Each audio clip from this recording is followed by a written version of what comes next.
Marc, Mais bonjour, plaisir de te voir. je te remercie de nous accorder ce moment d'échange et discussion pour ce petit entretien. Mais je commence ma première question par, pourrais-tu te présenter en quelques mots? En quelques mots. Oui, je n'ai pas tellement l'habitude de parler de moi, mais là, je vais me lâcher.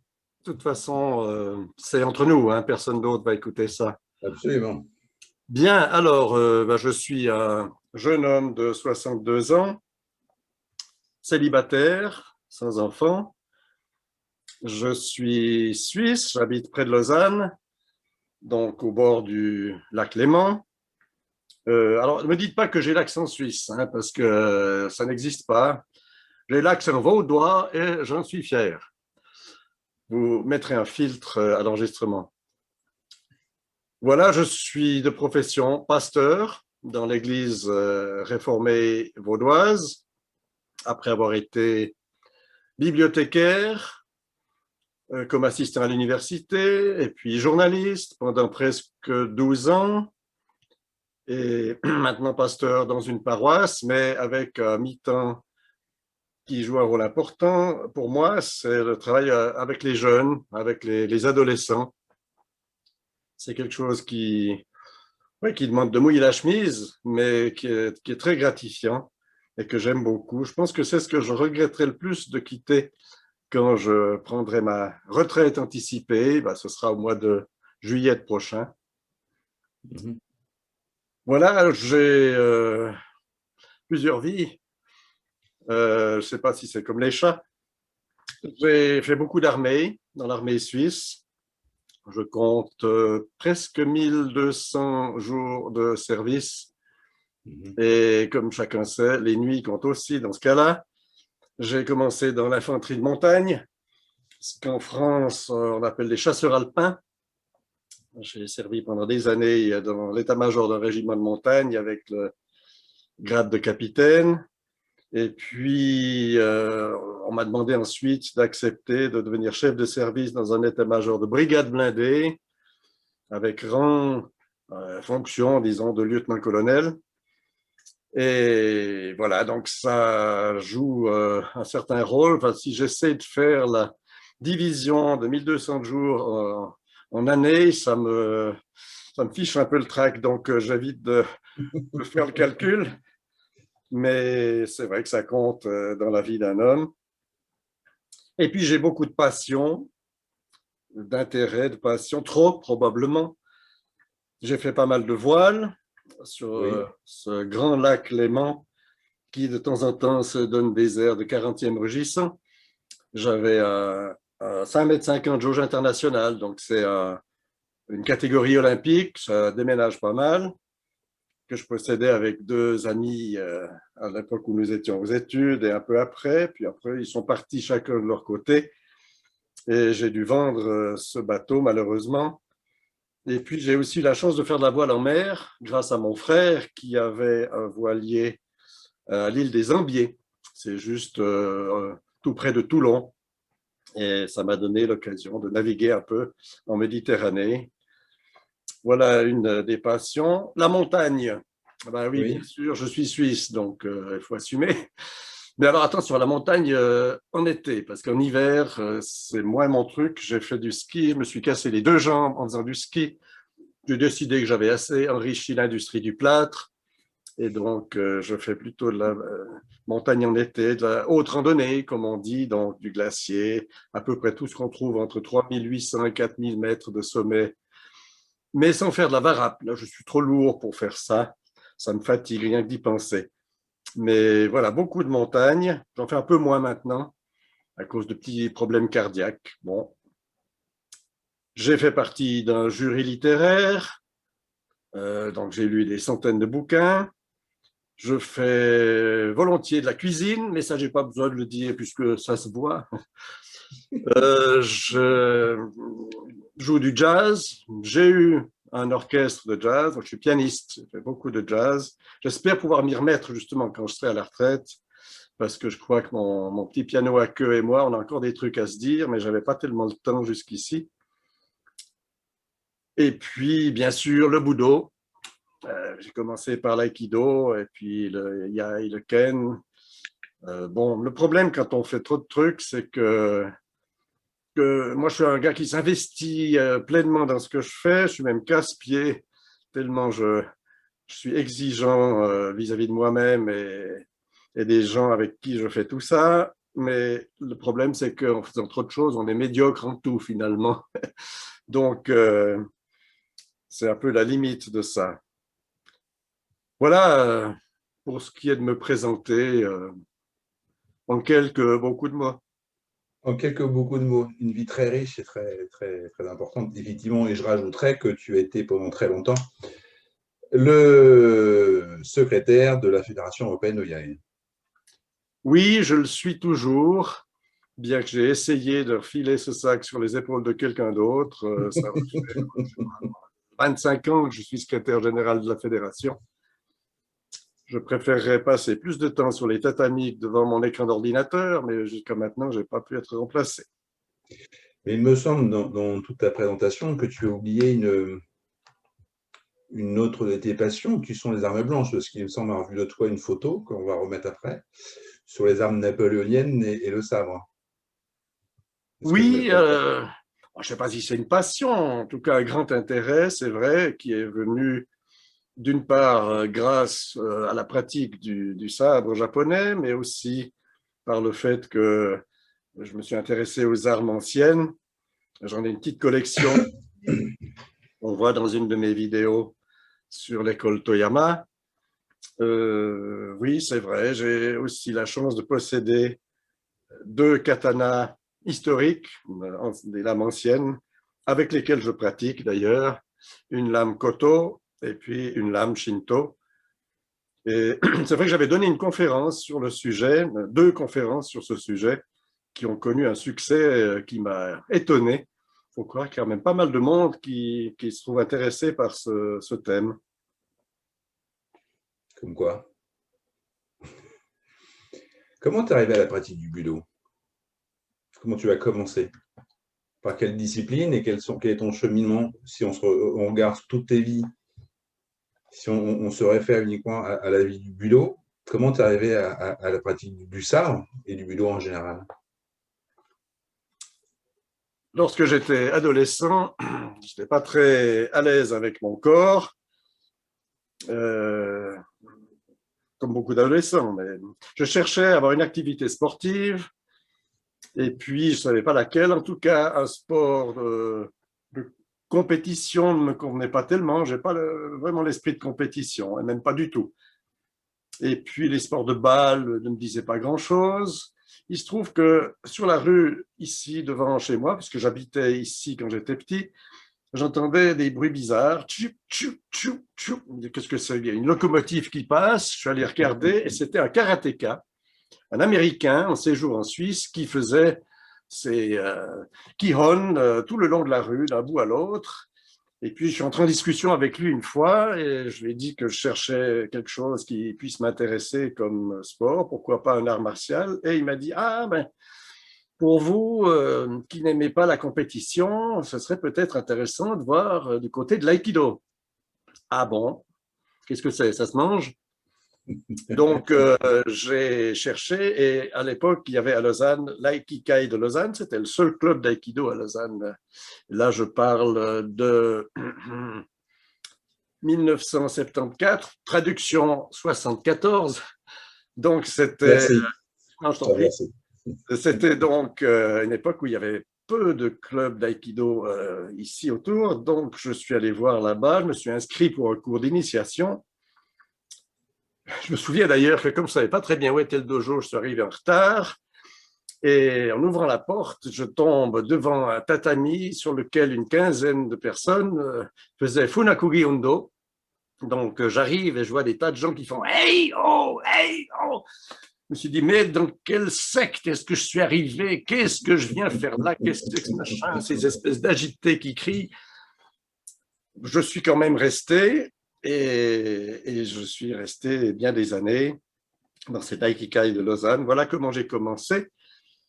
Il se trouve qu'il y avait là aussi un jeune moustachu à l'accent américain, qui s'appelait Malcolm Tiki Shewan, qui a, si je ne m'abuse, aussi commencé à Lausanne, mais qui a très vite disparu parce qu'il est parti suivre Tamura Sensei à travers toute l'Europe. Et donc, lorsque Tiki était là, il revenait de temps en temps nous faire un petit coucou. Il nous donnait un cours d'armes. Il y avait aussi Daniel Brunner, un de mes premiers professeurs d'aïkido, qui s'intéressait aux armes. Et il y avait un cours une ou deux fois par mois, le mercredi soir, dédié uniquement au Kenjutsu et au Yai. Et mon papa a vu que ça m'intéressait beaucoup et il m'a offert mon premier Yaito, que j'ai toujours, qui compte beaucoup pour moi, avec lequel j'ai commencé à faire Shorato, avec, sous le conseil de Tiki et Daniel Brunner. Voilà comment j'y suis arrivé. Ensuite, j'ai quitté l'Aikikai de Lausanne. J'avais eu un accident assez méchant. Un débutant, projeté par un autre débutant, m'était tombé sur la cheville. Ça m'a explosé le ligament externe. Et déjà, il y avait une ambiance qui ne me convenait pas tellement dans ce dojo. Un peu de mépris comme ça vis-à-vis des débutants. Et on était débutants les 15 premières années en tout cas. Donc, le fait que j'ai eu cet accident et que strictement personne n'ait pris soin de me demander comment j'allais, ni celui qui avait provoqué l'accident, ni le professeur, ni personne, je me suis dit, mais ça ne me plaît pas, je vais arrêter ici, j'espère trouver un autre endroit. Je n'en ai pas trouvé à Lausanne, et puis c'est des années plus tard que j'ai découvert qu'à Genève, il y avait un professeur du nom de Pascal Krieger qui enseignait le Iaido et le Kenjutsu. J'avais continué à pratiquer le Yai tout seul dans mon jardin, mais quand on pratique tout seul, on rajoute des erreurs. Il faut toujours pratiquer avec un professeur, même si on pratique toujours tout seul. C'est quand même pas mal d'avoir quelqu'un pour guider sur la voie. Alors, je suis allé voir Pascal Krieger et j'ai eu l'accueil de ce que je considère comme un vrai sensei. Il y a plusieurs mots, plusieurs interprétations du mot sensei, on en parlera peut-être tout à l'heure. Mais il y a des gens qui passent une bonne partie de leur vie à chercher le sensei qui leur conviendrait. Moi, j'ai de la chance, j'en ai deux, puisque Pas des j'ai moindres. été accepté gentiment par Pascal Krieger comme élève. Et puis, j'ai retrouvé Tiki par la suite, notamment au stage des îles. Voilà donc comment je suis arrivé au Budo. Et je pense que mon brave papa, lorsqu'il m'a offert mon Yaito, ne pensait pas que ça m'accompagnerait toute ma vie et que cela m'apporterait autant. Mhm. C'est une belle histoire. Donc, tu es uniquement resté sur l'aïkido et le yai. Oui, j'aurais bien voulu suivre les cours de Pascal Krieger en judo, mais c'est des questions toutes bêtes, d'horaire qui m'en ont empêché parce que j'allais donc 2 fois par semaine de Lausanne à Genève. Ça représente 1 heure de trajet aller et la même chose retour. Et le cours de Joe avait lieu après le cours d'IAI et ça faisait vraiment trop tard. Et donc j'ai renoncé à suivre ces cours de judo. Donc, tu as un petit peu anticipé à ma question suivante sur le fait, donc, quels sont tes maîtres. Donc, on a bien compris que c'était Pascal et Tiki. Donc, et donc, tu parlais de la notion de sensei. On peut faire une digression sur ce sujet-là. Qu'est-ce qui est pour toi un maître, si on traduit un peu plus dans le français? À quoi sert-il? À quoi on le reconnaît? Qui effectivement peut faire une liaison avec ton autre travail de transmission vis-à-vis des jeunes générations. Le mot maître piège un petit peu la discussion parce qu'on lui donne facilement un sens de compétence technique, de maîtrise technique, ou bien alors honorifique. Hein. Il y a des avocats et des notaires qui sont maîtres, mais de pas grand-chose. Donc, moi, je pense qu'il faut bien le comprendre. Dans le sens japonais, au fond, le sensei, c'est d'abord celui qui précède, c'est celui qui a fait le chemin avant, qui a parcouru les mêmes escaliers pour essayer de grimper un peu plus haut. D'ailleurs, au Japon, je crois qu'un ancien, par exemple, un grand-père par rapport à son petit-fils serait appelé maître, ou le professeur qui apprend à quelqu'un à faire la cuisine, il est sensei. Donc, sensei, c'est celui qui précède sur le chemin, qui a une expérience, a une maturité dont on pourra bénéficier. Ben là, peut-être je peux tirer un lien avec mes autres activités. Par exemple, le guide de montagne. Le guide de montagne, c'est celui qui marche devant, effectivement, en général, en tout cas à la montée. C'est celui qui a déjà fait cette course. Ce n'est pas la première fois qu'il va emmener des clients pour grimper sur le Cervin ou sur le Mont Blanc. Et il fait la trace si on est dans la neige ou sur la glace. Donc, on peut marcher dans ces traces. Il transmet bien sûr des connaissances techniques, mais il le fait surtout avec bienveillance. Ce mot bienveillance, c'est très important pour moi. Là, ça fait partie des valeurs de base. Je fais une petite parenthèse du Gojo, Nin, la bienveillance. Tu connais le Gojo, Nin, Ji, Rei, Shi, Shin. Bienveillance, justice, ou équité, respect, savoir et confiance. Et le premier de cette liste, c'est la bienveillance. Et je pense que c'est quelque chose qui est une valeur qui est en lien aussi avec mes valeurs personnelles en tant que pasteur et chrétien, cette bienveillance. Donc, c'est vraiment très important qu'on la retrouve chez le sensei, qui est appelé à être quelqu'un qui est sensei et maître, pas seulement sur le tatami, mais aussi en dehors. Sa manière d'être, sa manière d'accompagner ceux qui lui font confiance, et puis de leur transmettre, alors bien sûr, transmettre des connaissances, mais je dirais transmettre sa passion, transmettre un esprit qui n'est pas que pratique. Et puis l'écoute. Écouter, être attentif à ses élèves, être attentif à ceux qui sont autour de lui, comprendre leurs attentes, leurs besoins, et même ce qu'ils ne savent pas, enfin les besoins dont ils n'ont pas eux-mêmes conscience. Avoir cette écoute. Ben là, je peux tirer le parallèle avec le jazz. Très important, l'écoute. Oui, c'est le but d'ailleurs de tirer des parallèles, des enseignements différents pour que les non-pratiquants de Budo puissent trouver une parole intéressante dans tes propos. Et puis ça me rassure, ça veut dire qu'il y a quand même une cohérence entre tout ce que je fais. Oui, le jazz, parce que j'aime bien, au fond, dans tous ces domaines, c'est de faire des choses avec les autres. C'est de partager, c'est de faire profiter les autres. Donc, ce n'est pas seulement transmettre, c'est plus large que ça. Et dans le jazz, ce qu'il y a de génial, c'est qu'on a un thème et puis on peut improviser ensemble, on partage autour de ce thème. On n'a même pas besoin que la musique soit écrite. Il faut savoir quelle est la place de chacun. Il y a le trompettiste qui joue plutôt en haut, le trombone, il jouera en bas, la clarinette ou le saxophone voyageront entre les deux. Dessous, il y a le piano, mais qui doit se contenter de faire des harmonies, mais il ne veut pas jouer le rôle de la basse, car elle a son rôle de fondement à jouer avec la batterie. Et puis, on joue ensemble et ça fait de la belle musique. C'est extraordinaire.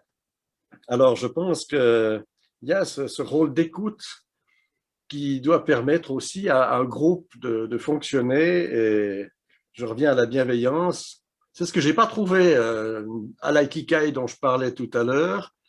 Et je me suis dit, lorsque Tiki m'a demandé d'ouvrir un dojo à Lausanne, je me suis dit, en tout cas, je ne veux pas qu'il y ait la même ambiance. Et ce n'est pas pour rien qu'il j'ai souhaité que mon groupe porte le nom de Ninkenkai, le groupe du sabre de bienveillance.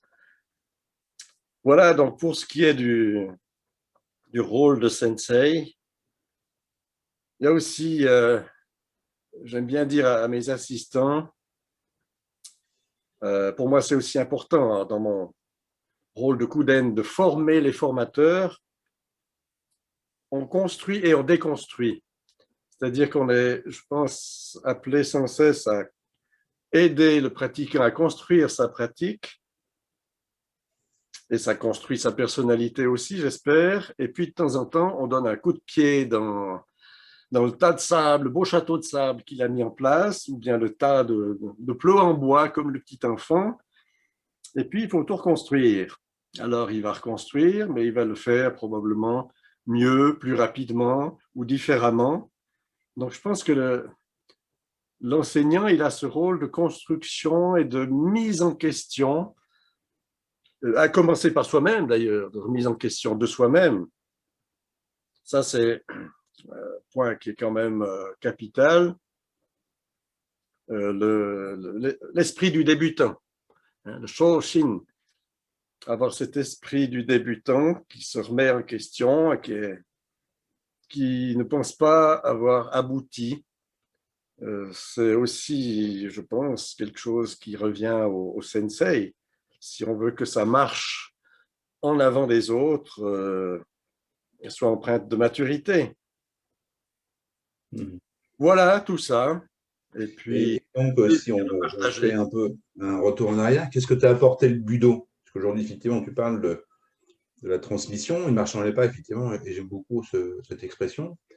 Mais qu'est-ce que le budo t'a apporté dans la construction de ta vie au début de ta vie, pardon, et ce qui a permis de t'orienter vers la fonction de pasteur, par exemple, vers la fonction de militaire. Si on prend le budo, qu'est-ce que le budo a apporté dans ta vie de tous les jours? Ou apporte encore dans ta vie de tous les jours? alors, au début, pour prendre dans l'ordre de ta question, je pense que ça m'a apporté ce qui me manquait, c'est d'être réconcilié avec son corps, de voir qu'on peut faire quelque chose avec quelqu'un d'autre sans qu'on se sente inférieur, moins fort. Dans le dojo où je pratiquais, il y avait déjà plusieurs filles ou plusieurs femmes, et ça m'a permis de découvrir qu'on n'était pas dans un règne de la force pure, etc., ce qui était peut-être un peu l'image que je me faisais des arts martiaux avant d'y connaître quoi que ce soit, et découvrir qu'on peut être à l'aise avec son corps, même avec ses limites, et travailler avec ses limites, les faire évoluer, mais aussi les accepter, accepter ces fêlures qui sont en nous, qui font partie de nous, mais qui ne nous empêchent pas de construire quelque chose, que ce soit un mouvement d'aïkido, kata de sabre. Ce que ça m'a apporté par la suite, par rapport à l'armée, disais-tu, je dirais pas grand-chose. Enfin, ça doit faire partie de mon caractère que d'apprécier certaines valeurs de l'ordre de la discipline qu'il faut avoir dans un dojo. Mais bon, je ne mettrai pas directement en relation le côté bu, hein, le budo, la voie de la guerre, avec mon service militaire. De toute façon, c'est pas en faisant du budo qu'on va apprendre à faire la guerre. Enfin, il y a des voies jutsu, des voies de combat qui donnent peut-être des armes techniques pour se défendre. Si quelqu'un débarque au dojo, notamment l'aïkido, en disant « j'aimerais apprendre à me défendre face à une agression dans la rue », en tout cas, moi, je ne lui recommanderais surtout pas de faire de l'aïkido. C'est pas impossible. Il y a pas, je ne veux pas dire que l'aïkido est forcément inefficace. D'ailleurs, j'ai eu la chance ou la malchance de pouvoir l'expérimenter 2, voire 3 fois dans des situations de combat de rue. Je peux dire que l'aïkido est efficace, même si je ne sais pas très bien comment je suis arrivé à m'en sortir. Mais le fait est que j'ai pu l'expérimenter à l'échelle 1-1, mais ce n'est pas dans ce but-là qu'on pratique l'aïkido. Il faut bien des années avant d'arriver à quelque chose. Donc, si quelqu'un me demande à apprendre des techniques pour se battre, je lui dirais que d'abord, c'est peut-être pas une bonne idée de commencer par le yai, ni par le kenjutsu, parce qu'on se balade pas forcément à la rue centrale avec un bokken. Et puis que la meilleure discipline à apprendre pour se défendre face à une agression, c'est de se mettre à la course à pied. Donc, autrement, alors, faisant du Krav Maga ou du Jiu-Jitsu. Donc, l'aspect boue-guerre, c'est pas ça qui prime. Par contre, peut-être, si je repense à ces agressions dans lesquelles je me suis trouvé impliqué, c'est peut-être un esprit face à l'agression, une attitude où on est moins tétanisé par le stress d'être agressé, ce qui permet d'en sortir d'une manière ou d'une autre, pas forcément par une projection, une clé, mais peut-être par une attitude qui fait que finalement l'agression n'aura même pas lieu du tout. Je pense que c'est intéressant parce que c'est un peu un laboratoire, le Budo. C'est un laboratoire de crise et un laboratoire philosophique. Je dis un laboratoire de crise parce que c'est toujours intéressant de voir comment on réagit face à une crise. Enfin, si je reprends l'agression dans la rue comme une crise, en tout cas un facteur de stress, mais si on regarde un peu l'histoire, le comportement des gens, des individus dans les crises qu'on a pu connaître, enfin, je ne sais pas que ce soit la crise du pétrole en 73 ou la crise financière en 2008, ou la crise que nous vivons depuis 14 mois, faut regarder comment les gens se comportent et comment ils réagissent. Dans la pratique du Budo, on a l'occasion d'avoir un petit laboratoire de crise où on est mis dans une situation combative, dont on sait très bien qu'on va ressortir vivant, et on peut expérimenter ses réactions, sa manière d'être, ce qui donne des éléments pour le deuxième laboratoire, qui est ce que j'appelle le laboratoire philosophique, parce qu'au fond, le Budo, pour moi, c'est une manière de vivre. On parle de pratique. On parle toujours de pratiquant, de pratique. Bien sûr, on pratique, mais en fait, pour moi, c'est que... Non, mais on va dire que je suis un peu starpé, j'aurais voulu bien le reconnaître, mais pour moi, c'est une manière de vivre. Ça a commencé, je vais donner un exemple qui m'amuse quand je pense à moi-même. Il faut pouvoir s'amuser de soi-même. Quand je suivais les cours de Pascal à Genève, je revenais en bus puis en train, et je me vois en train d'attendre mon train sur le quai de la gare, et là, je faisais des tailles sabaki, parfois avec mon parapluie, je reproduisais un mouvement, un suburi. Je pense que les malheureux genevois qui étaient sur le même quai de gare devaient se dire, mais le pauvre gars, il est à interner, ce type-là. Il est possédé. Il est possédé, oui. Moi, j'étais possédé par l'intérêt de garder l'enseignement que j'avais reçu. Et puis, ça m'arrive encore maintenant, d'ailleurs, à l'arrêt de bus, de dire, ah oui, mais est-ce que vraiment il faut mettre le pied comme ci ou comme ça? Bon, ça, c'est un petit exemple anecdotique, mais dans une manière de vivre, je dirais que c'est une manière encore une fois, d'être à l'aise avec son corps. Ah ben, un autre exemple, puisqu'on est dans le ridicule, allons-y.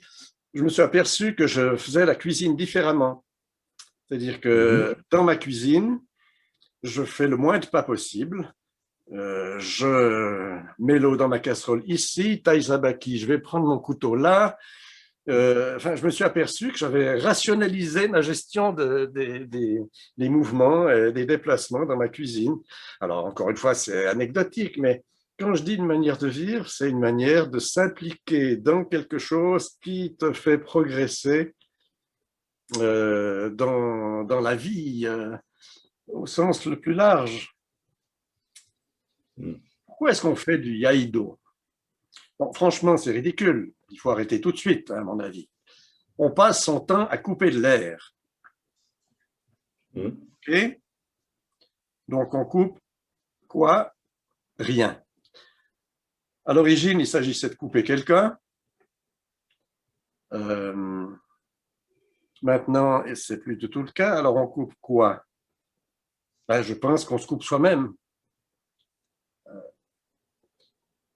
On peut bien sûr se couper les doigts si on pratique avec un katana. C'est pas recommandé. Dans mon dojo, j'interdis la pratique de mes élèves avec un katana. Je suis le seul à l'utiliser. Je pense qu'il faut vraiment un certain nombre d'années avant de pratiquer avec un katana. Mais de le faire de temps en temps, ça peut être intéressant parce qu'on redécouvre qu'on travaille avec un rasoir. Je dirais, les katanas avec lesquels je pratique, je pourrais me raser avec. Donc, ça rend un peu attentif. Mais le but n'est pas de se couper les doigts, non, se couper soi-même. Moi, je vois un peu ça. Alors, je suis dans un pays de vignes ici, pays viticole. Sur les bords du Léman, il y a de beaux parchets de vignes. Donc, j'ai beaucoup de vignerons dans mes amis. Et ça me fait penser que pour que la vigne porte du fruit et du bon fruit, ben, il faut tailler, il faut effeuiller, il faut rebioler. Rebioler, c'est enlever les vrilles, là, les gourmands qui prendraient de la sève et en ayant taillé ainsi, en ayant émondé sa vigne, eh ben, on arrive à un meilleur fruit. Je pense que l'être humain est un peu comme ça aussi et qu'en faisant du yai, on essaye d'arriver à l'essentiel du geste, à l'essentiel de la pratique, en kenjutsu aussi d'ailleurs, pas de fioritures, pas de gueule de samouraï, comme si on se prenait pour Toshiro Mifune dans les 7 samouraïs. On essaie d'être à l'essentiel et on s'émonde soi-même pour arriver à l'essentiel de sa personnalité. Alors, il faut peut-être du temps pour le comprendre. Au début, on va pratiquer. Les motivations des gens sont très différentes. Il y en a qui pratiquent parce qu'ils ont envie, comme moi, d'avoir une activité physique, d'autres parce qu'ils s'intéressent à l'arme blanche, d'autres parce qu'ils s'intéressent à la culture japonaise ou que sais-je. Et puis au bout d'un moment, on découvre qu'on s'est émondé soi-même, ouais, qu'on est arrivé à quelque chose de plus essentiel dans sa personnalité. Donc voilà pourquoi je pense que c'est un laboratoire philosophique, une manière de vivre, et puis d'expérimenter des concepts philosophiques. Je prends comme exemple, parce que c'est ce que Pascal citait aussi, la sincérité. Est-ce qu'on a l'occasion de tester sa propre sincérité en dehors des situations où vraiment il faudra être sincère et où on y arrivera ou on n'y arrivera pas?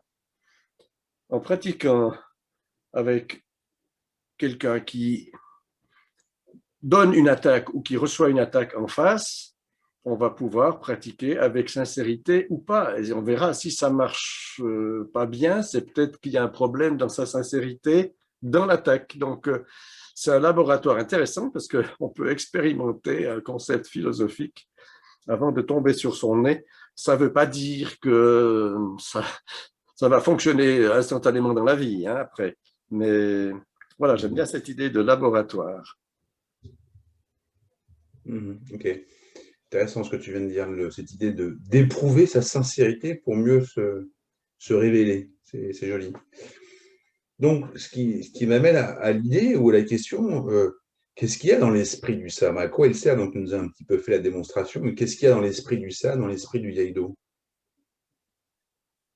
Qui m'amènera à la question suivante, qui est, ou comme tu préfères, comment et pourquoi tu as créé, en tant qu'Okuden de la Fédération européenne de Yai, ton Kumitachi? Voilà, ça mérite que j'allume une pipe parce que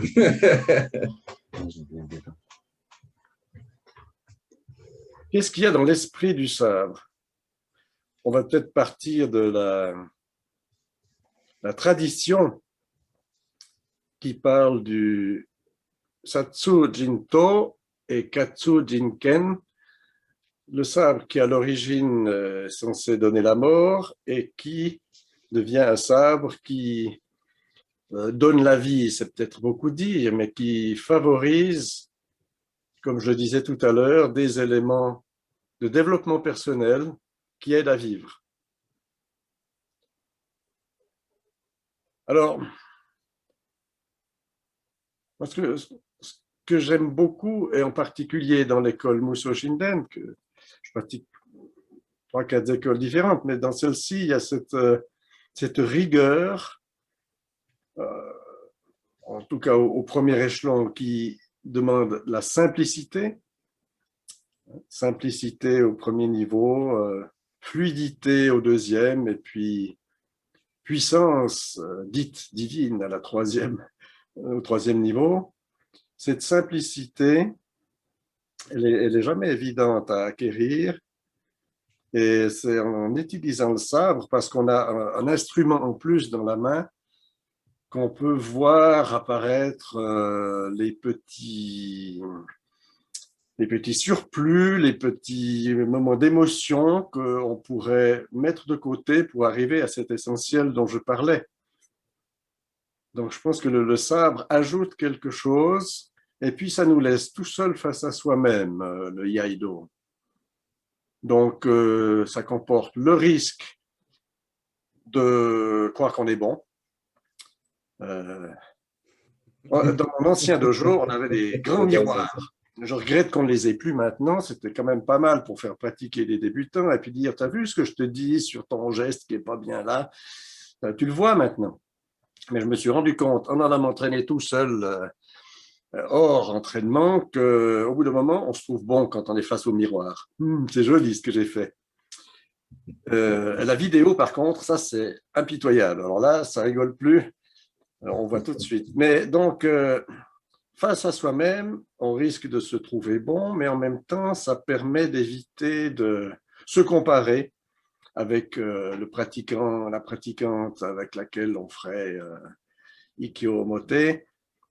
Ça permet d'éviter de l'accuser d'avoir pas bien fait son attaque. C'est pour ça que j'ai pas pu faire ma technique correctement. Gna gna gna. Voilà, donc le fait de pratiquer tout seul, Oyai, est aussi intéressant. Voilà, donc je ne sais pas si je réponds vraiment à ta question parce que je pars dans toutes les directions avec ça.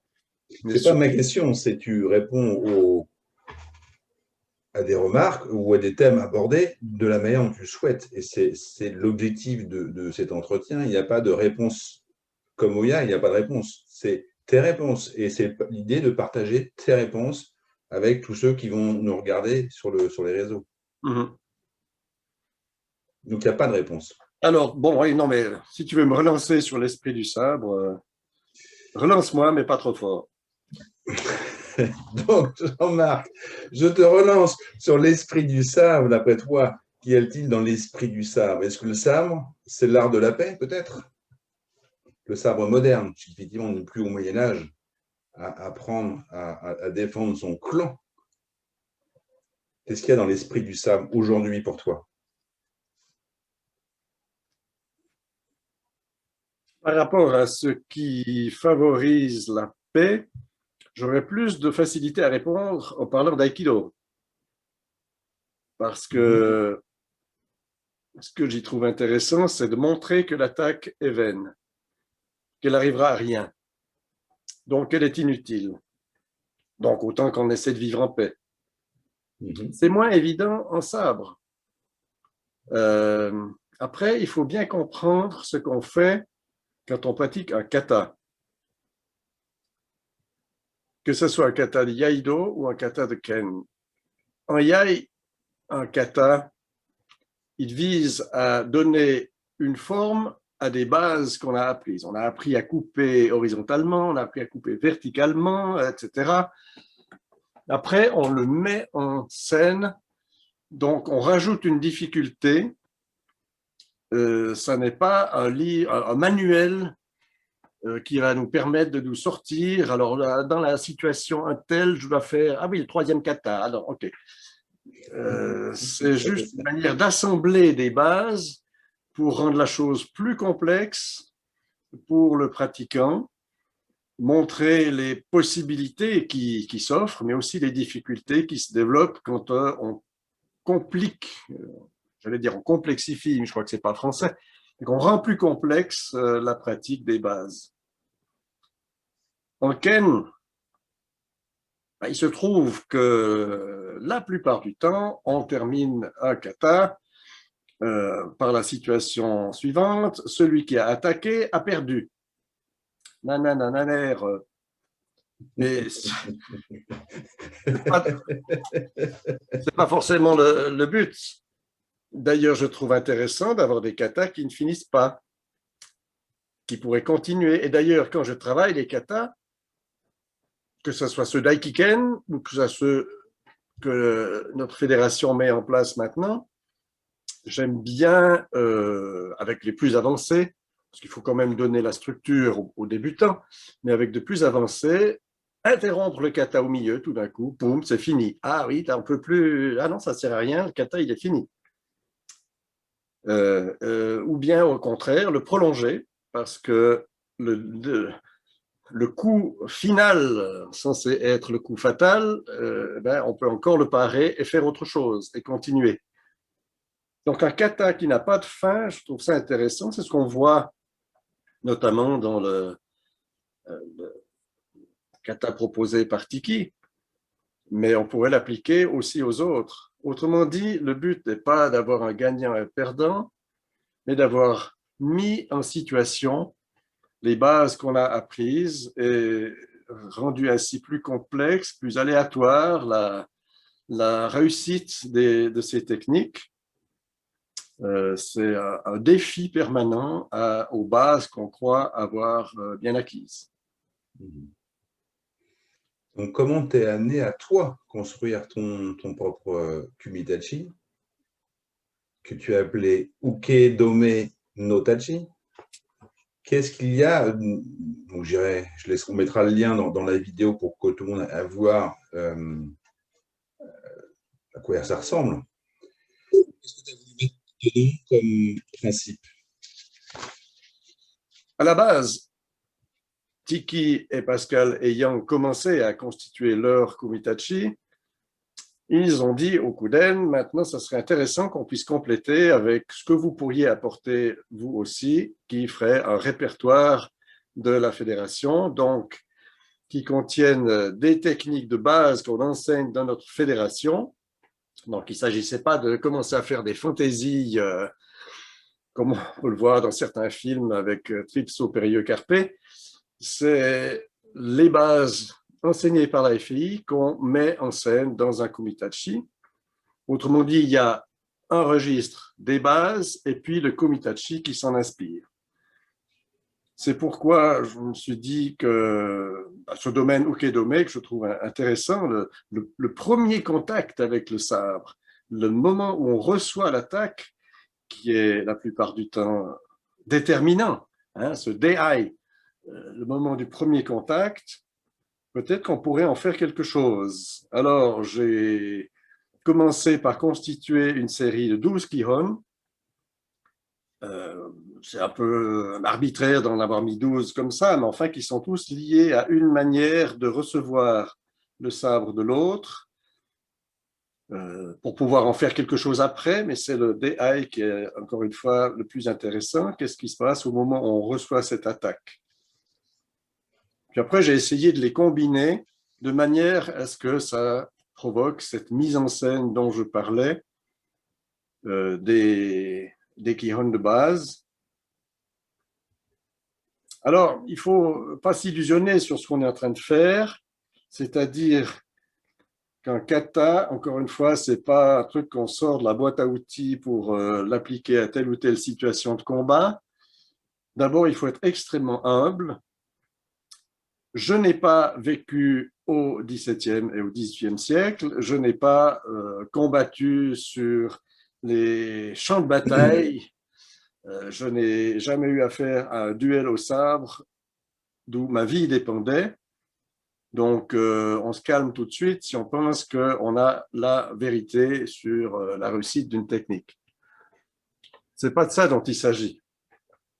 Je pense qu'il s'agit vraiment faire monter la pression. Hein, on fait un peu chauffer la chaudière pour mettre en situation les chirons que l'on a travaillés, qu'on peut travailler, qu'il faut travailler de manière répétitive, à droite, à gauche, à droite, à gauche. Les 12 katas, les 12 chirons, bon, mais au bout d'un moment, on peut tomber dans une certaine routine et tout d'un coup, hop, on fait rentrer un autre élément là-dedans qui met en situation. Et puis, c'est aussi une manière de motiver les pratiquants. Je pense que d'avoir une situation un peu plus combative, avec tous les guillemets que je viens de mettre, permet aussi de motiver les pratiquants à leur travail des bases. Voilà pourquoi j'ai proposé ce kumitachi qui a été élaboré, réfléchi. Je ne l'ai pas fait tout seul, je l'ai fait avec deux de mes assistants, Laurent et Vincent, et puis Sylvain aussi, que je remercie, parce que c'est ensemble qu'on puisse dire, bon là, c'est pas très bien, là, il n'y a pas la bonne distance, ça joue pas ton truc. Et puis ça a pris, je pense, à peu près une année jusqu'à ce que j'ose le montrer une fois au stage des cadres de la fédération en septembre à la Claquette. Et Tiki ne m'a pas jeté par la fenêtre juste après ça, donc on sait que ça pourrait être intéressant de le proposer aussi à la fédération. Est-ce qu'effectivement, sur cette vidéo, tu l'expliques un petit peu? Et j'ai retenu deux mots intéressants. Travailler avec et pas contre, dans un premier temps. Et après, donner pour recevoir ou recevoir pour donner, ça c'est plutôt une question. Donc travailler avec et pas contre. J'ai l'impression, je me trompe peut-être, mais j'ai l'impression que tout débutant qui commence le Kenjutsu, il va avoir de la peine à travailler avec parce qu'il y a la peur de se faire taper dessus, il y a l'envie de bien faire, de montrer qu'on maîtrise le truc. Donc, s'il y a une attaque qui arrive, on risque forcément de faire un barrage pour montrer qu'on a maîtrisé le problème.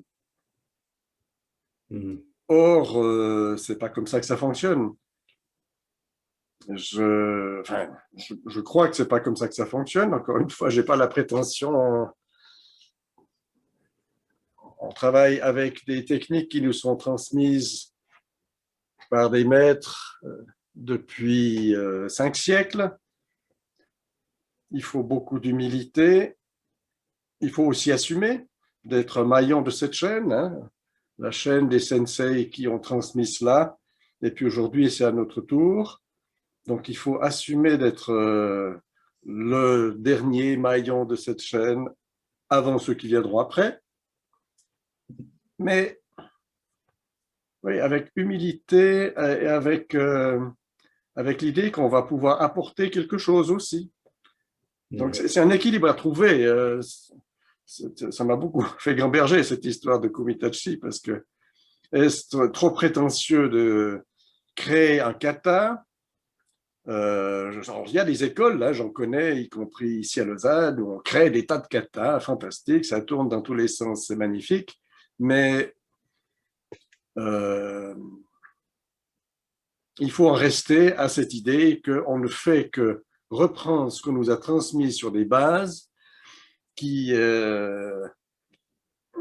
sont un peu les mêmes. Enfin, en gros, on coupe de haut en bas, de droite à gauche. Enfin, les coupes avec un sabre, il n'y en a pas 36 000. Le corps humain, là aussi, la limite de ses articulations, ses possibilités biomécaniques.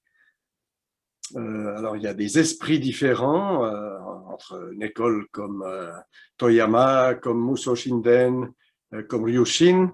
C'est clair que ce n'est pas le même esprit de pratique, pas la même dynamique. Donc, ça aboutit à des formes un peu différentes.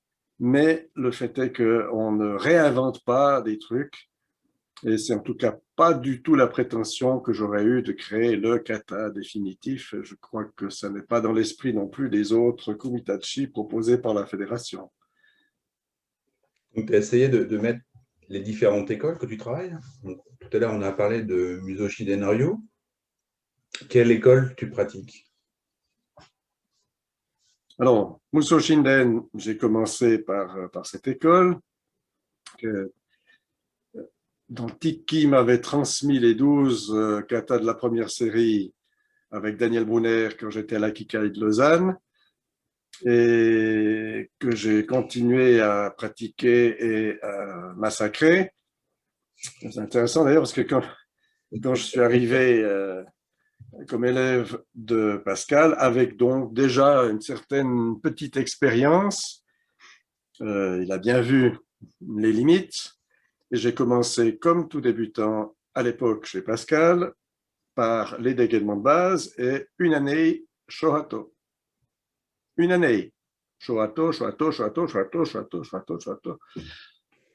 OK. C'est une question d'ailleurs de savoir, ça c'est une grande question pour moi, l'enseignement, est-ce qu'on peut enseigner comme ça encore aux gens actuellement? Mais c'est une autre question. Pour te Mais répondre sur tu peux l'école, y répondre. ben, je répondrai tout à l'heure parce que ta question était sur les différentes écoles. J'ai pu découvrir Toyama, que Pascal enseigne à Genève, mais qui nous a été amené, si je ne m'abuse, via Tiki.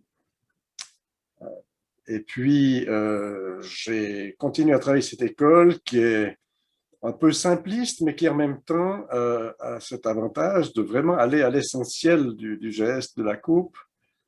Il n'y a pas de fioriture. Ça a l'avantage aussi de pouvoir être travaillé debout, donc je la travaille volontiers quand je suis à l'extérieur. Et puis, le petit stage annuel que je donne chaque été au bord de la forêt est aussi l'occasion de faire de la coupe, Tameshigeri. Et le dimanche matin, avant de faire de la coupe, on pratique toujours Toyama parce que c'est un bon moyen de toujours travailler ses coupes de manière très propre et très simple. J'ai un petit peu pratiqué Shindo Munen Ryu, mais je me suis arrêté. J'avais fait un peu de Toho, qui ne m'a pas vraiment convenu. Par contre, je continue à pratiquer les rares katas que je connaisse. Il en existe peut-être d'autres, mais que je ne connais pas. De Takeno Uchi-ryu, qui est un koryu, une école qui est intéressante par différents aspects. Elle a des gestes un peu différents. Elle est censément pratiquée avec une armure, donc ça donne des positions un peu différentes. J'aime beaucoup la pratiquer avec un katana. Je l'enseigne peu, je l'enseigne essentiellement aux plus avancés de mon groupe.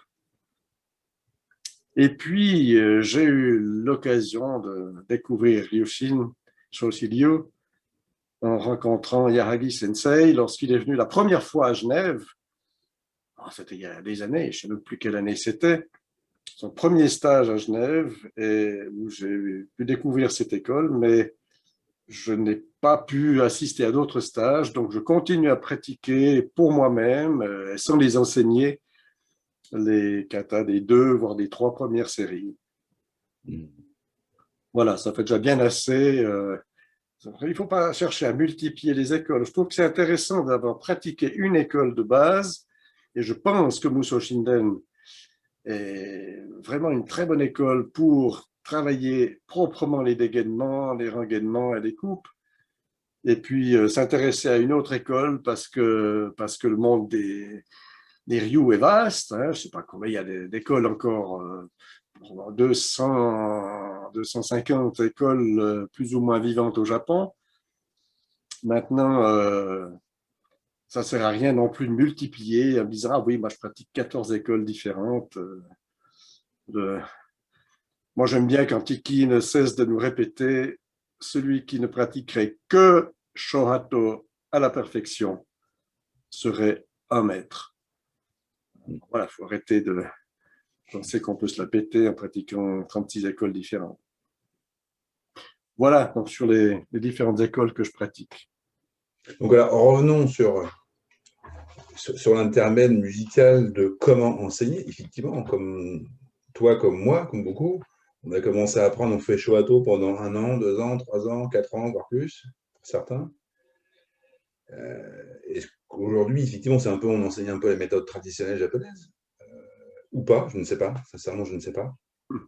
Comment doit-on aujourd'hui transmettre notre art, notre savoir, notre histoire, et continuer à être ce maillon de donner, recevoir, recevoir, donner? Ah oui, je n'avais pas repris la question recevoir, donner ou donner, recevoir. Peut-être juste sur ce point-là, parce que ça m'a fait penser à une question que je trouve intéressante chaque fois, c'est qui est l'attaquant? Qui est-ce qui attaque?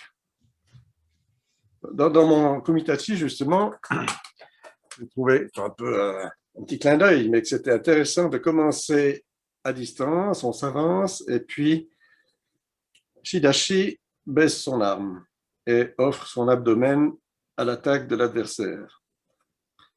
Mais c'est un beau salaud, ce Shidashi, parce qu'il offre à l'autre l'occasion de se perdre dans l'attaque qu'il aura tentée. En Aikido, qui est-ce qui attaque?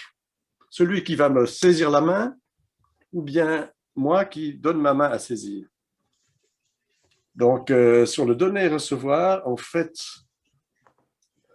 je crois qu'on est un peu comme dans le symbole du yin et du yang, c'est entrelacé et le but est ce qu'on fera ensemble de tout ça finalement. Alors, l'enseignement, oui, je trouve que c'est un thème qu'on devrait peut-être aborder une fois dans le collège des Kuden et des enseignants. Ça m'intéresserait de savoir ce qu'en pensent les autres. Sur mon site internet, j'ai inscrit sous le nom du groupe enseignement traditionnel, je crois que j'ai mis quelque chose comme ça. Est-ce que vraiment j'enseigne de manière traditionnelle? En tout cas, c'est clair que j'essaye de suivre la ligne, le rythme, l'ordre de l'enseignement que j'ai reçu et que mes sensei ont eux-mêmes reçu avant. J'essaye de garder un esprit de dojo qui ne soit pas une salle de sport, de rythmique ou de danse, même si nous travaillons dans une salle de gymnastique, mais nous y respectons l'esprit d'un dojo avec la calligraphie au mur d'honneur, qui est le gojo dont je parlais tout à l'heure, avec une discipline, ok, avec un respect de la hiérarchie, enfin du rang de chacun dans la ligne, de l'ancienneté des pratiquants. D'accord, mais est-ce que je peux faire vraiment un enseignement traditionnel au sens où on fait des heures de suburi et Shohato pendant une année avant de pouvoir éventuellement envisager de faire la même chose à gauche, puis à droite, puis en arrière. Donc, je pense que c'est très difficile maintenant. On est pris par plusieurs conditions de notre enseignement. Je dirais qu'il y a d'une part le fait qu'on est dans une civilisation bien spécifique, que le but de cet enseignement est bien spécifique, et puis on est à une époque aussi bien spécifique. La civilisation, on n'est pas dans la civilisation japonaise et même pas orientale. Je n'ai pas vécu au Japon, donc je ne suis peut-être pas compétent pour en parler, mais il me semble qu'il y a quand même dans la formation de l'esprit depuis l'enfance en Orient, y compris en Chine et au Japon, une tournure d'esprit qui favorise tel type d'enseignement et de comportement des gens, que ce soit à l'école, à l'université ou à l'usine. Ici, ça n'est pas le même esprit.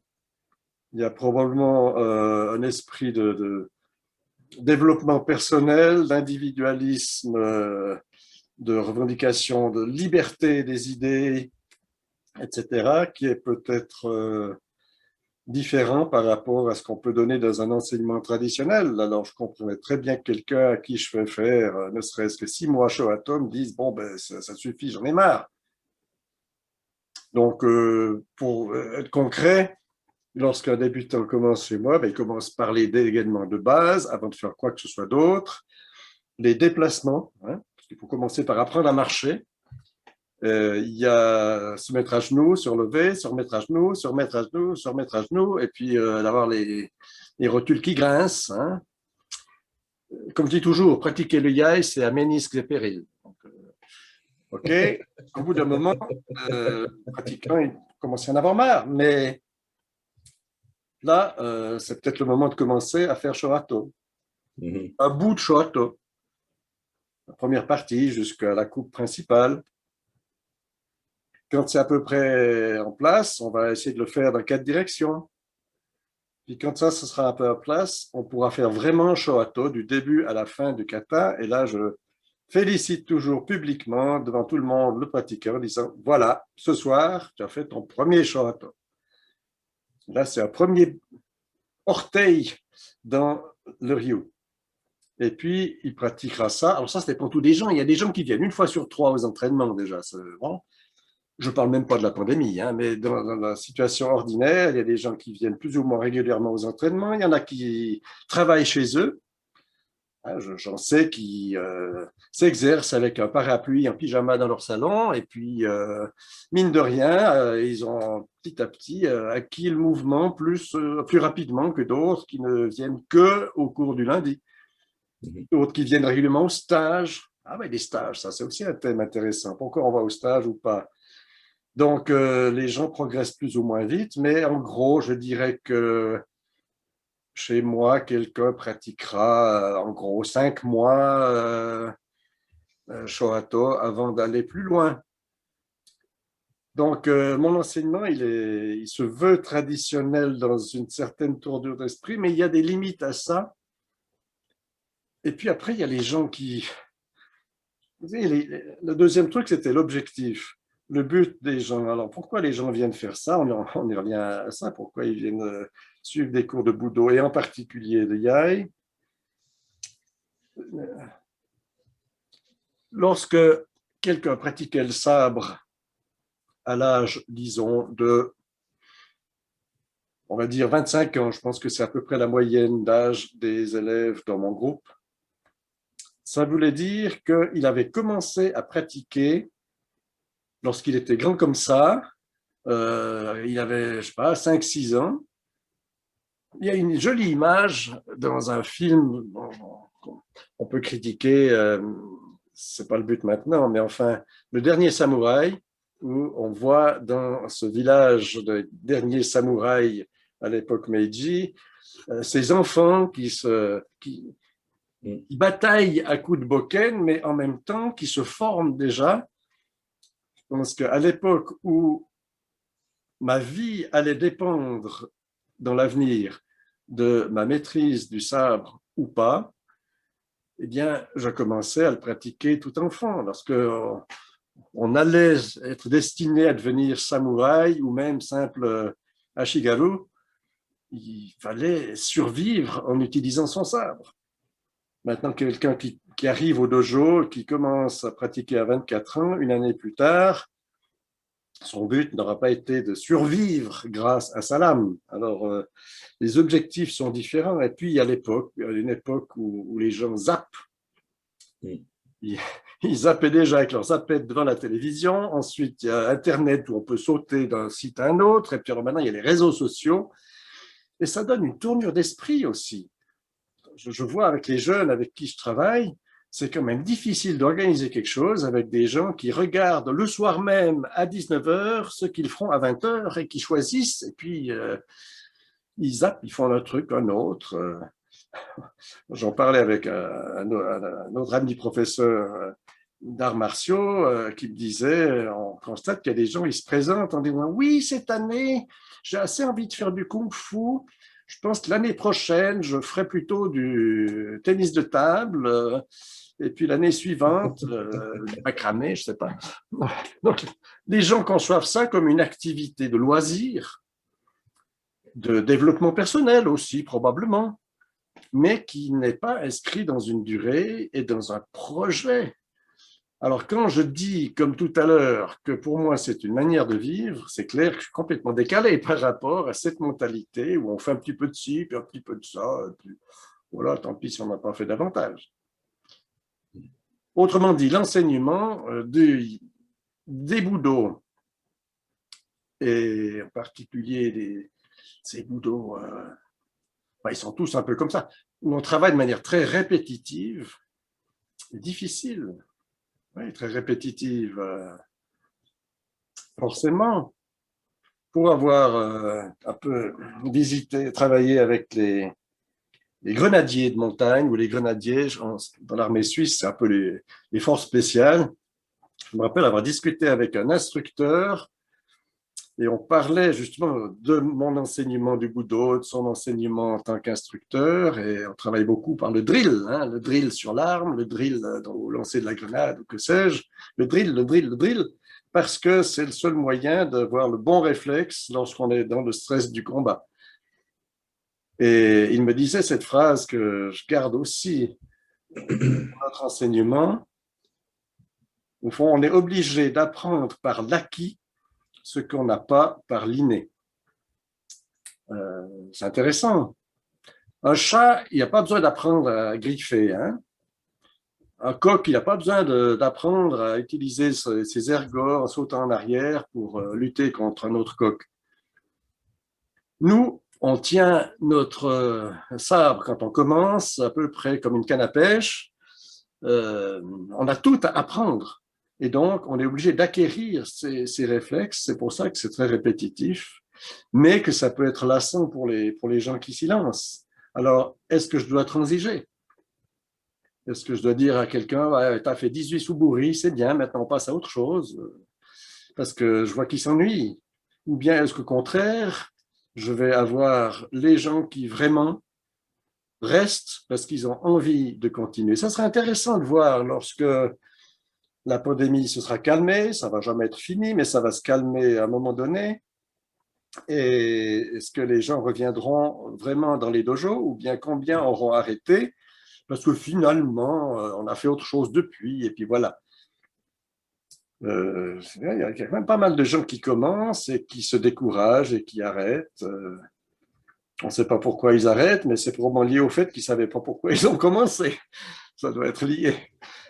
Le meilleur cas, je suis obligé de te raconter ça quand même. J'ai eu un mec qui est venu jeune, une vingtaine, 22 ans, et qui voulait commencer. Ah, enfin, j'ai découvert que vous enseignez ça, ça fait longtemps que je cherchais. Ah, ils disent tout ça, ça fait longtemps que je cherchais. Ok, il est venu au dojo, il a fait peut-être 5, 6 entraînements, et puis au 7e, il arrive avec un pansement sur le bras, et puis une montre sous lequel il y avait des marques toutes rouges encore. C'était un tatouage qui s'était fait, qui était tout frais. Et ce tatouage, c'était Kenjutsu sur son avant-bras. Remarquable. Il doit être passionné, ce gars. Il avait son beau tatouage Kenjutsu. Il est venu encore 2 cours et on ne l'a plus jamais revu.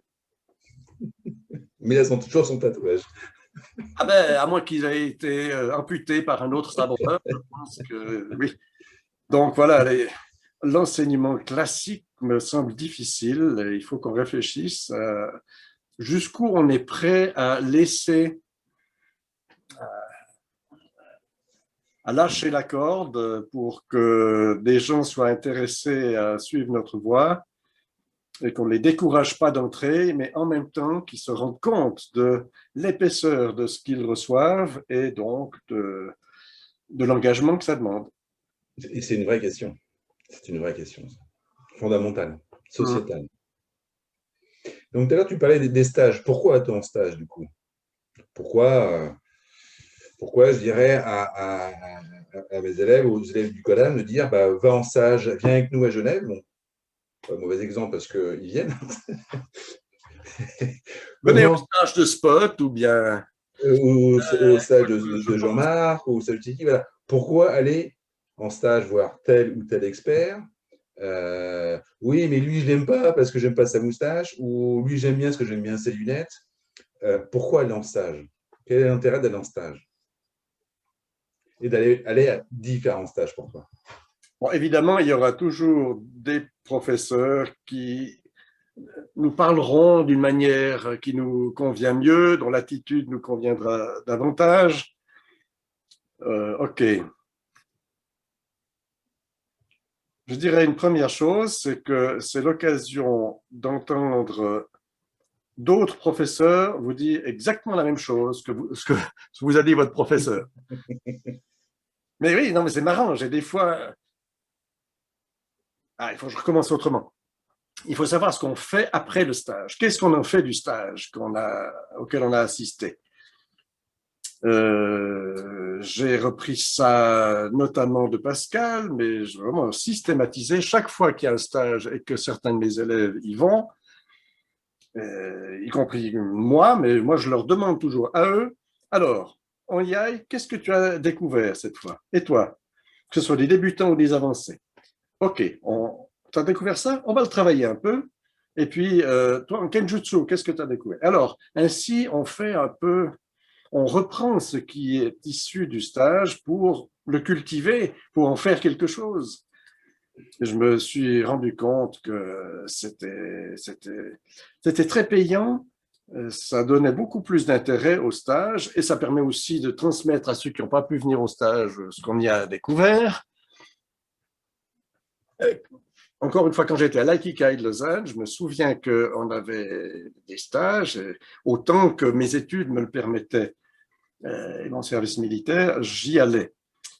Et on était, comme dans tous les dojos, une petite proportion des pratiquants de la semaine qui venaient à un stage, ou surtout qui venaient tout un week-end.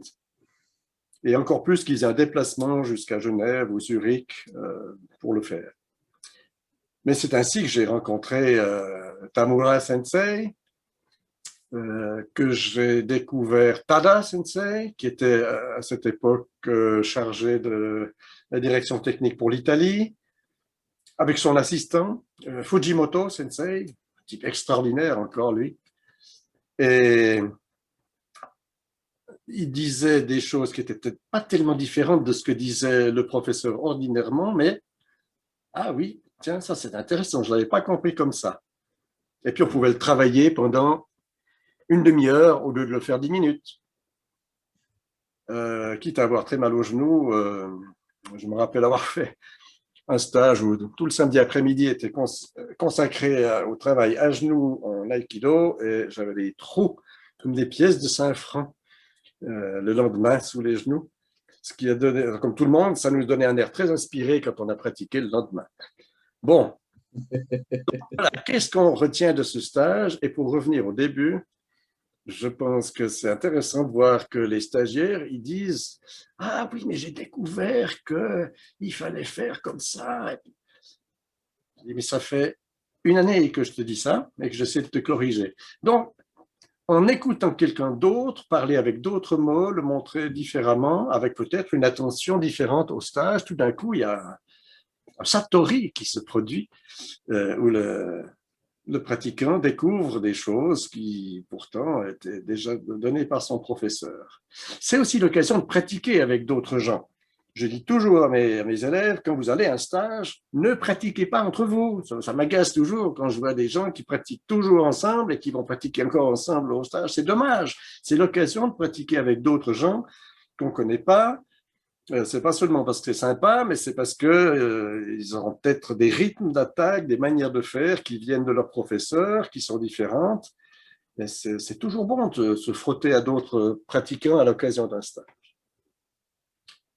Voilà, donc je pense qu'il y a beaucoup d'avantages à se montrer présent à un stage. Si on peut le faire, tout le monde n'en a pas la possibilité, mais ça vaut vraiment la peine. Encore faut-il en tirer parti ensuite et ne pas faire comme si, comme je l'ai vécu à l'Aikika de Lausanne, quand on retournait au cours le lundi ou le mardi après le stage, on faisait exactement ce qu'on faisait d'habitude. C'est comme s'il n'y avait pas eu de stage. C'est un peu dommage. Donc, veux-tu dire que il y a une certaine transversalité dans l'enseignement en allant au stage par rapport à la vie de tous les jours. Comment tu interpréterais ça, cette partie transversalité ou transposable? D'avoir un autre discours et j'aurais mieux à comprendre quelque chose pour un prof de maths avec les enfants, par exemple, pour une prof de français, pour apprendre une nouvelle discipline dans sa vie professionnelle. Cette transversalité. Parce qu'effectivement, l'objectif, c'est aussi sûrement, d'avoir une transversalité de nos pratiques dans la vie de tous les jours, pour nous grandir, pour nous faire grandir. Oui, alors si je comprends ce que tu entends par transversalité, c'est ce qui peut être applicable de notre manière d'apprendre ou d'enseigner le Budo dans d'autres circonstances de la vie. Que tu l'as déjà un peu défini, c'est que le Budo, ça va plus loin que de couper l'air dans tous les sens. La dimension est ailleurs. Je pense qu'il y a des éléments pédagogiques, là, si je parle du côté de l'enseignant, qui sont applicables. Je pense qu'il y aurait aussi à reprendre dans le sens inverse d'une formation pédagogique pour les enseignants membres de la fédération. C'est une des choses que j'aimerais faire si on peut de nouveau donner des stages, c'est proposer un conseil, une expertise serait trop dit, mais au moins peut-être un regard aux enseignants que je rencontrerai pour les aider à enseigner. Je pense que ce n'est pas forcément évident de se placer tout d'un coup, après avoir réussi à avoir les autorisations et ouvrir son dojo. Voilà, tout d'un coup, on se trouve face à des gens à qui on doit enseigner. Alors, on essaie de faire comme on l'a vu faire par nos profs, mais je pense qu'il y a aussi des éléments qu'on peut tirer dans le sens inverse d'une pédagogie transmise. Du côté de l'enseigner, c'est un peu ce que je viens de dire, tirer parti de ce qu'on a reçu et le mettre en résonance avec ce qu'on sait déjà. Arriver à faire en sorte que cette résonance, éventuellement, ébranle ce qu'on a déjà. Ah oui, mais j'ai toujours fait comme ça. D'accord, mais au fond, il y a peut-être d'autres manières de faire. Je dis à mes élèves, quand vous allez à un stage, vous verrez le professeur qui fait des choses un peu différemment de moi. Faites comme il vous le dit pendant le stage, et puis quand on se reverra, on verra ce qu'on en fait. Quand je donne un stage moi-même, je dis aux stagiaires, moi je vous montre ça comme ça parce que j'y crois, mais après, vous allez dans votre dojo, vous faites comme vous dira de faire votre professeur. Je n'ai pas envie de casser la baraque en disant « Ah, moi j'ai la vérité absolue ». Mais en même temps, c'est pas mauvais de se frotter à d'autres manières de faire et de se dire « Tiens, oui, lui, il fait ça comme ça. Ah, pourquoi pas ?» Et de se remettre en question, peut-être pas pour tout casser, peut-être pour au contraire se convaincre que ce qu'on fait, on doit continuer à le faire. Je donne un exemple.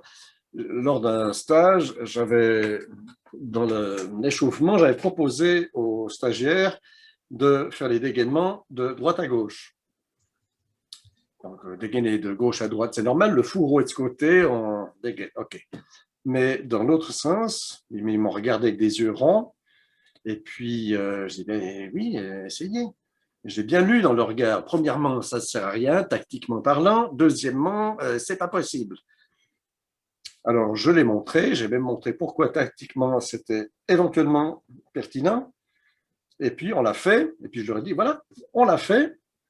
Si vous estimez que ça n'est finalement pas praticable et inutile, ben ne le refaites pas. Mais il ne faut pas se dire au départ, c'est impossible, c'est inutile, parce qu'on ne va rien apprendre et on va se confronter à rien. Donc, je pense que c'est pas mal d'essayer de tout faire. C'est encore mieux de parvenir à tout faire, parce qu'après, on a le choix de savoir pourquoi on ne fait pas comme ci et qu'on choisit de faire comme ça. Si on n'a jamais essayé, ben, il n'y a pas de discussion. On ne va pas tarder à conclure, mais une avant-dernière question. Quel est ton meilleur souvenir? dans toute ta carrière, je ne sais pas si on peut employer le terme, toute ta vie plutôt, ou ton morceau de vie de judoka, de sabreur, quel est ton meilleur souvenir? Un stage, comme tu l'as dit, un cours, une découverte, quelqu'un que tu as rencontré, une histoire? Pourquoi un seul? Le choix, il faut choisir. Pourquoi un seul Bien dans tout choisi. cela? Donc, je vais répondre en biaisant ta question. Mon Tu vas meilleur voir. souvenir, ce sont tous les stages des îles, ou presque. En tout cas, tous les stages de l'époque où j'ai retrouvé Tiki que j'avais perdu de vue. J'ai dû aller à mon premier stage des îles de l'Airain. On sait de quoi je parle quand je parle du stage des îles, parce que c'est peut-être moins connu maintenant. C'était le stage qui avait lieu sur les îles de l'Airain, devant Cannes, à l'Ascension chaque année, et qui était conduit par, en général, 3 professeurs. En judo, c'était Pascal Krieger. L'autre, en Ken et Yai, c'était Tiki Shewan. Et puis un troisième en Aikido. Alors là, j'ai rencontré René VDB, à qui je rends hommage. C'est un professeur extraordinaire, dur, mais extraordinaire. J'ai connu, oui. Sens de Toshiro Suga. Enfin bref, il y a eu plusieurs professeurs d'aïkido qui se sont succédés. Stéphane Benedetti, bien sûr. Et il y avait un thème du stage et les 3 professeurs abordaient le stage de 3 ans différents. Et on travaillait là-dessus depuis le jeudi de l'Ascension jusqu'au dimanche. On en ressortait épuisé. En tout cas, les premières années, c'était extrêmement physique. Et on avait rencontré plein de gens qu'on retrouvait pratiquement chaque année. Il y avait une espèce de connivence entre tous ces stagiaires du stage des îles. C'était, ouais, vraiment, je pense, les meilleurs souvenirs. Donc, c'est pas un seul, mais c'est, disons, une catégorie de meilleurs souvenirs que je peux te citer. C'est formidable. Bon, tu nous as laissé voir la belle calligraphie derrière toi. Je sais qui l'a fait. Peux-tu nous dire ce que c'est cette calligraphie et pourquoi elle est importante pour toi? Alors, c'est une calligraphie de mon sensei Pascal Krieger.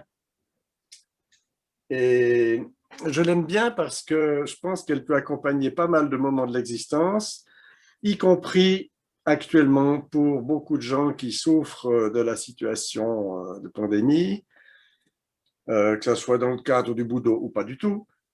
Il s'agit de la persévérance. La persévérance composée de 2 kanji. Il y a kon et puis dessous, il y a ki.